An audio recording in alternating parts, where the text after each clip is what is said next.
Rubio here, and I'm feeling a little different.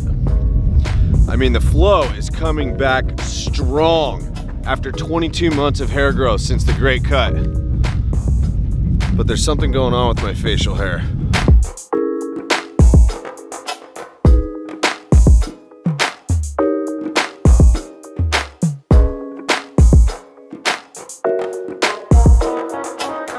I started noticing when I wouldn't shave for a couple of days and a little bit of stubble starts coming in, and it was perfectly clear. There was a little round patch about the size of a quarter where the hair just wouldn't grow anymore.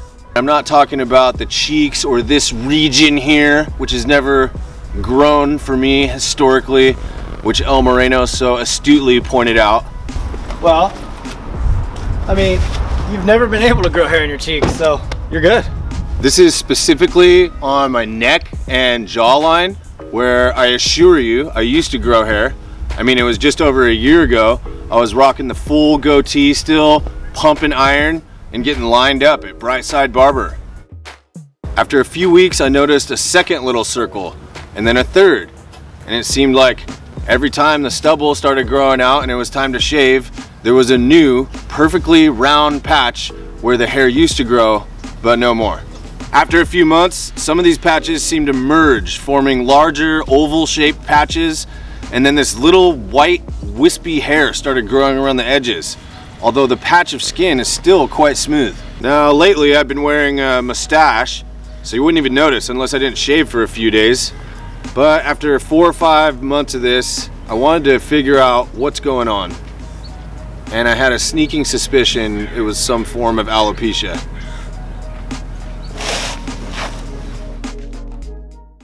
Doing some light research, I learned about a condition called Alopecia Barbae. It's a specific form of alopecia areata that affects the hair growth in men's beards. Alopecia areata is an autoimmune deficiency where the immune system mistakenly attacks the hair follicles, causing hair loss. There are different forms of alopecia, some affecting the scalp, like alopecia totalis, where the hair on the entire scalp falls out, and even alopecia universalis, causing total hair loss on the entire body. Coincidentally, alopecia is one of the most common conditions for children who receive hair replacements from our charity partners at Children with Hair Loss. At any rate, best information I could find was on Healthline. Alopecia barbae is a specific form of alopecia areata that affects the beard. Usually it comes on suddenly and you begin losing beard hair in small circular patches, often along the jawline, though you may lose all of your beard hair. The hair loss can be isolated to your beard, or it can occur in other places, such as your scalp or face. Bald patches occur in small circular patches about the size of a quarter. As more hair is lost, these circles will sometimes begin to overlap. Hair around the edges of those patches may also be white. Usually the visible skin is smooth, though it can be rough. While the exact causes are unknown, often psychological and physical stress are linked to alopecia. Genetics may also play a role. It's more common in those related to someone with alopecia, asthma, or allergies. Having relatives with an autoimmune condition puts you at a higher risk of developing alopecia barbae. I mean, after everything I read, this looks like exactly what I'm experiencing. The good people at Kaiser offer an e-visit where you can describe your symptoms and send photos of your condition. I did that and impressively received a response less than 2 hours later from Dr. Sarah Jane Adams. It reads, "Dear Mr. Rubio, I have reviewed your photos and information, and you have likely developed a condition called alopecia areata, which is a type of hair loss that is triggered by an autoimmune reaction directed against the hair follicles, which causes them to shed. This can develop at any point in time, though people often think stress can be a trigger. It is a benign condition that will often self-resolve even without treatment. However, we will often treat this in order to speed up the regrowth of hair. This can be treated with topical medications aimed at suppressing the local immune response in the skin, or can also be treated with injections. The good doctor goes on to prescribe 2 medications, fluocinolone and tacrolimus, for a treatment regimen spanning 6 weeks. If that doesn't work, I should come in for the injections.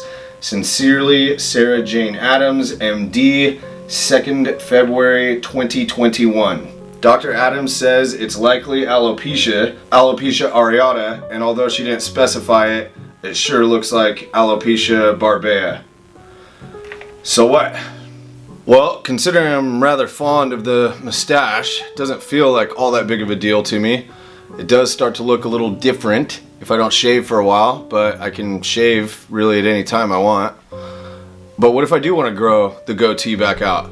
Or what if it starts spreading to my scalp and I start pulling out clumps of hair? That would be scary. And that is actually what the kids who are being helped by children with hair loss are going through, as well as adults and a lot of people living with alopecia. So it's a good reminder.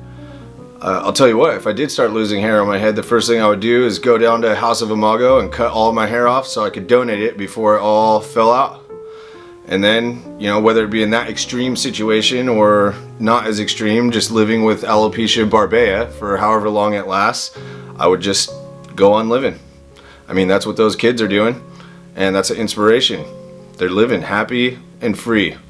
Now, I don't think that's gonna happen for me to start losing all of my hair. I hope not, but it makes me far more mindful of all the people who are living with alopecia and more severe cases of alopecia where they are losing all the hair on their scalp or their entire body.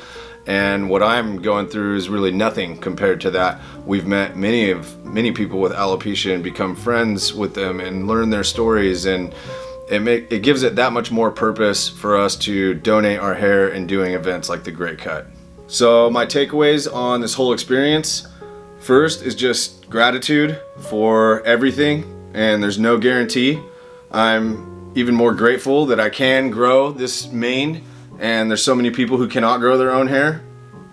Second, that it's useful to learn about and understand what's going on, especially with things like your health, and there's nothing wrong with seeking some medical advice like I did in this situation.